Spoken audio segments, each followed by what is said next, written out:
all, welcome you to this luncheon and to say what a pleasure it is to be able to restore this part of the Foreign Affairs Day tradition.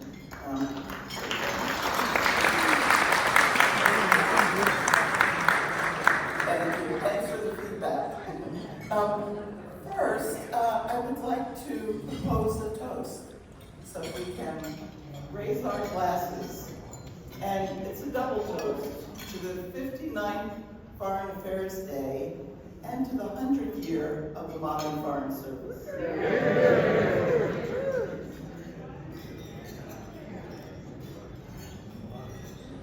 Thank you so much for choosing to spend this day with us. Without you, obviously, there would be no Foreign Affairs Day. And let me once again express my appreciation to AFSA, to DACOR, and to the Senior Living Foundation, because you are such generous supporters and true partners, and I mean that in the truest sense. I have the blessing of being able to have really close working relationships with all three organizations.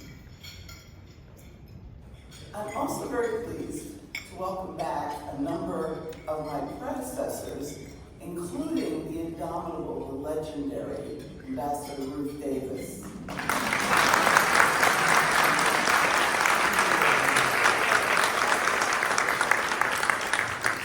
And Linda Thomas-Greene,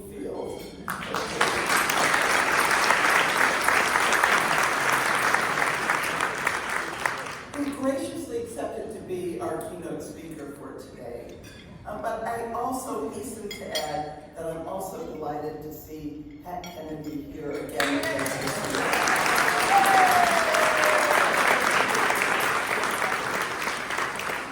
No offense to the rest of you, but I don't think anyone in this room, in this building, in this city, in this country has done more, pound for pound, hour for hour, day for day, than Pat Kennedy has.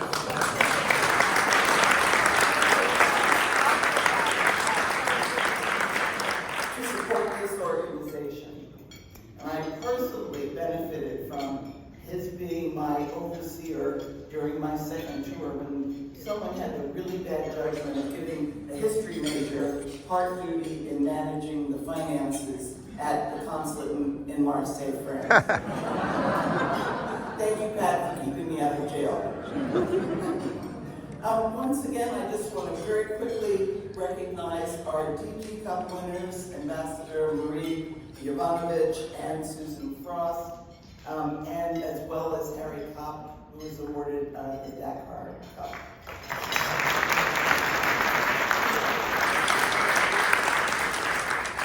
And now, and obviously, please keep eating, but I do want to introduce now our luncheon speaker, a cherished member of the State Department family, again, an incredible boss, a really, really valued colleague, Ambassador Linda Thomas-Greene, affectionately known in the department as LTG.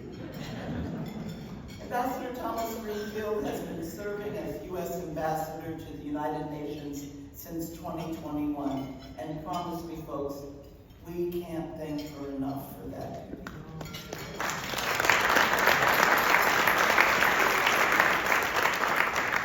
Prior to her current job, she led the Africa practice at Albright Stonebridge Group and was also the inaugural Distinguished Resident Fellow in African Studies at the Institute for the Study of Diplomacy at Georgetown University. But of course, it doesn't stop there.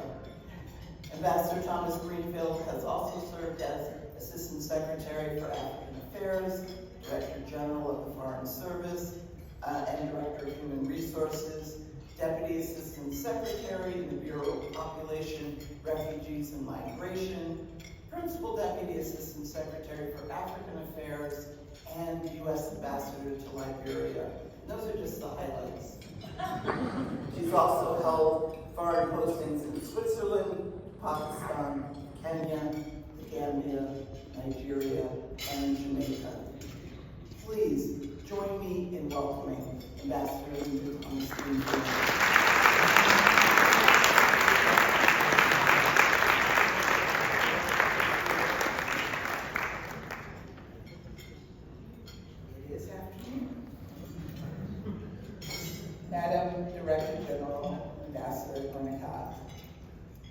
Ladies and gentlemen, friends, families, distinguished colleagues, good afternoon.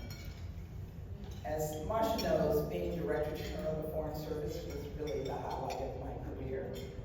I'm still very jealous that she is in that job, and I'm not. But it really is an honor to be here today as we celebrate Foreign Affairs Day and commemorate 100 years of the Foreign Service. People like many of you, are often described as career Foreign and Civil Service members. But I've always thought that the phrase didn't quite encapsulate what it means to be a diplomat, because it's not a career. It really is a way of life. It's hard work that often requires sacrifice, of time with loved ones, of a steady home base, of sleep. But every day you learn something new, and every night you go to bed knowing that you've made a difference. So to all of those who have dedicated their lives to this critical work, thank you. Thank you for your professionalism, and thank you for your patriotism. Now, I joined the Foreign Service when this institution was just a spry 58-year-old. The year was 1982, and I remember it like yesterday. I remember nervously walking into the Foreign Service Institute in Roswell. That was made up of 4 or 5 different buildings. And it was a very cold January morning. I didn't quite know what to expect, though I can say with confidence, I definitely did not expect to still be here 42 years later. That January turned out to be an eventful month. On the 13th, an Air Florida plane would crash into the 14th Street Bridge. Yep, I remember that. 78 people.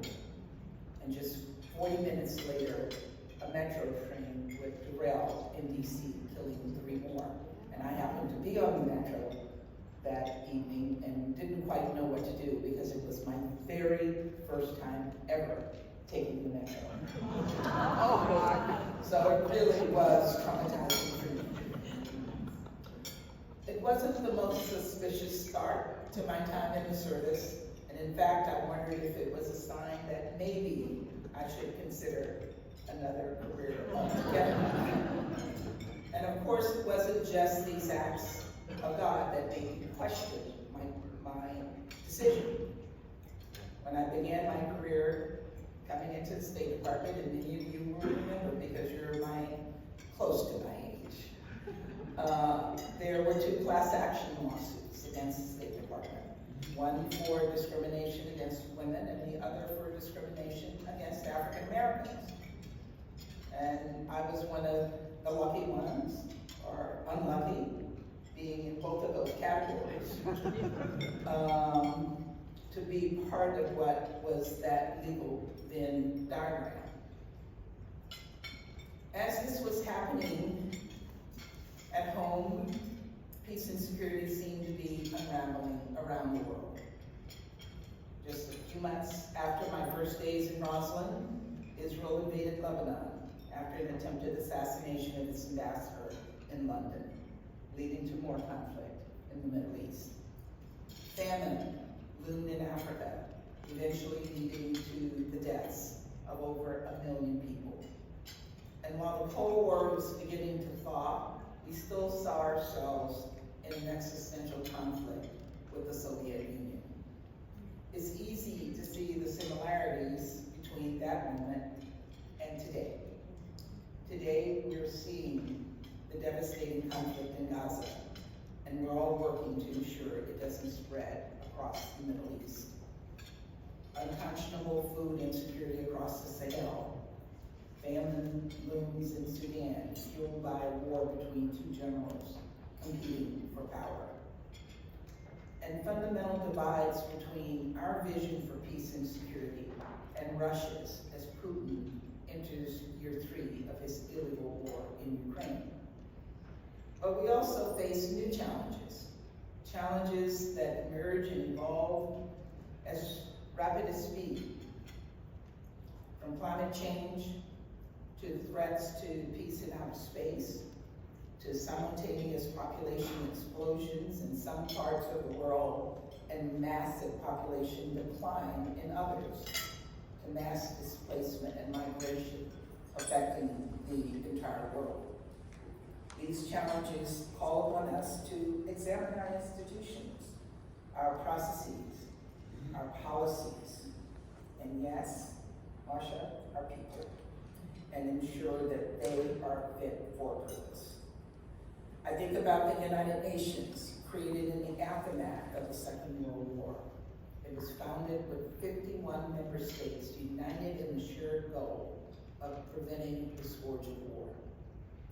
Today, UN membership is nearly 4 times that, adding new complexity and diplomacy, and making it all the more meaningful when we come together to make progress on issues that matter. For example, just last month, the United States led the adoption of a historic resolution by consensus on responsible AI for sustainable development. And this week, we rally the global community to create the International Year of the Woman Farmer, working with over 120 co-sponsors to commit to empowering women to feed the world. Of course, it's not just the UN. When it comes to meeting the challenges of the moment, I think about the Foreign Service. A few weeks ago, New York experienced an earthquake. Maybe a few of you felt it here in DC too. If you can bear with me for a moment, I promise this metaphor is going somewhere. Everywhere in the US UN building, everyone in the US UN building had to evacuate. And I remember the question on everyone's mind was, is this place earthquake-proof? To be clear, our building is plenty fortified, thanks to Mr. Kennedy. It's very sturdy, and it is quite strong. But what makes a building quake-proof isn't how much concrete went into it. It's not about how strong the building is. It's about how resilient the building is. The ones able to stand steady when the ground shifts beneath their feet are the ones with give and flexibility built in, the ones that can adapt rather than buckle under the pressure. We haven't experienced another literal earthquake since the one a few weeks ago, but every single day we feel shocks and aftershocks that threaten peace and security around the world and call into question the United States' role in it, our leadership. And so as we think about how to respond, and even more importantly, how to prepare, we need to focus on building a workplace that is agile and flexible, one that is fit not only for the challenges of 100 years ago, or 42 years ago, but the challenges of today. And key to that is the next generation of foreign and civil service officers.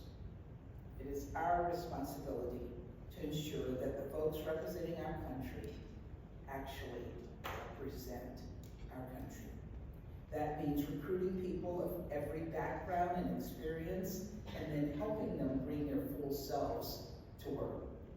Giving them the resources, the trust, confidence to take risks, share their ideas, engage with the world, and tackle these challenges head on. And that's how I hope you'll spend the next chapter of all of your careers. Since the start of my time in the Foreign Service, I've made it a priority to lift while I climb. To this day, I try to make time to mentor others, even when it's inconvenient. And I've made it a goal this year especially to carve out room in my schedule to talk with the next generation of diplomats, to answer their questions and help guide them toward a life in public service. And so my ask of you is simple. Make time to help guide the next generation of FSOs and foreign policy professionals. Be their advocate and their confidant. Help them realize their true potential. Help them build a State Department that can withstand the earthquakes of the future. That is how we ensure this 100-year-old institution lasts long into the future. As I look out into this crowd of accomplished diplomats, of those who've made not just a career, but a life of service, I have no doubt that you will continue to inspire and empower in the years ahead. And as Secretary Blinken in his statement said, how our diplomacy delivers to the American people often comes down to one thing: you. So once again, thank you so much for being here. Thank you for your enormous contributions to our country and our world. And thank you for everything to come in the future.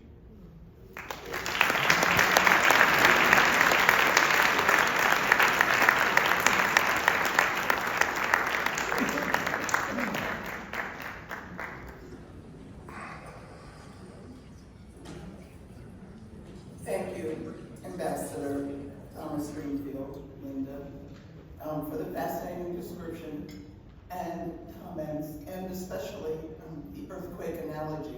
It's particularly apt. Can I ask you all now to please enjoy your food and conversation. Bon appetit. I'll see you at